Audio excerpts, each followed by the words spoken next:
দেশীয় প্রযুক্তিতে তৈরি আলু লাগানোর মেশিনে চাষিদের নতুন স্বপ্ন। গর্বিতায় জনপ্রিয়তার শিখরে নতুন উদ্ভাবন। আধুনিক প্রযুক্তির হাত ধরে বদলে যাচ্ছে কৃষির চেহারা। চাষাবাদ এখন আর কেবল পরিশ্রম নির্ভর নয়, বরং প্রযুক্তি নির্ভর এক উন্নত প্রক্রিয়া। এই ধারাতেই এবার গর্বিতার কৃষকদের মুখে হাসি ফোটালো দেশীয় প্রযুক্তিতে তৈরি আধুনিক আলু লাগানোর মেশিন। স্থানীয় উদ্ভাবক ও কারিগরদের উদ্যোগে তৈরি এই মেশিন বর্তমানে গর্বিতা অঞ্চলে বিপুল জনপ্রিয়তা অর্জন করেছে। মেশিনে যে পাওয়ার উইডার বেরিয়েছে তার আমরা অ্যাডজাস্টমেন্ট আমরা তৈরি করি। পাওয়ার উইডারের টোটাল অ্যাডজাস্টমেন্ট আমরা তৈরি করি। আলু লাগানো, আলু বার করা, মই দিয়া, এগুলো সব আমরা তৈরি করি। এই মুহূর্তে মানে কত অর্ডার আছে আপনার? অর্ডার কিছু না, এখন চাষিরা ধরুন এই তো সাবসিডির উপরে নির্ভর।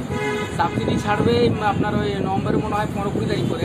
এবারে যারা গাড়ি, যারা এডি অফিস থেকে যারা পাবে, তারপরে আমাকে বলবে ফাল দিন, তখন আমরা ফাল দেবো। এখন এই এত মাল তৈরি হচ্ছে, এ তো সব আপনার পুঁজি নিজের থেকে। হ্যাঁ, এবারে ধরুন আমরা মাল তৈরি করে রাখছি। কাস্টমার ধরুন যে আলু বীজ কিনতে আসছে, দেখছে, তারা নিয়ে যারা আমাদের কাছে, যারা মানে খোঁজদার, যারা আমাদের কাছে যারা পরিচিত, যারা এখানে তারা জিনিস ভালোবাসে, তারা এখানে কিনছে। কতজন শ্রমিক আপনার এখানে কাজ আমরা করেন? আমরা মোটামুটি ওই 6-7 জন মিলে কাজ করি। আমি, আমার ছেলে, 12 স্টাফ।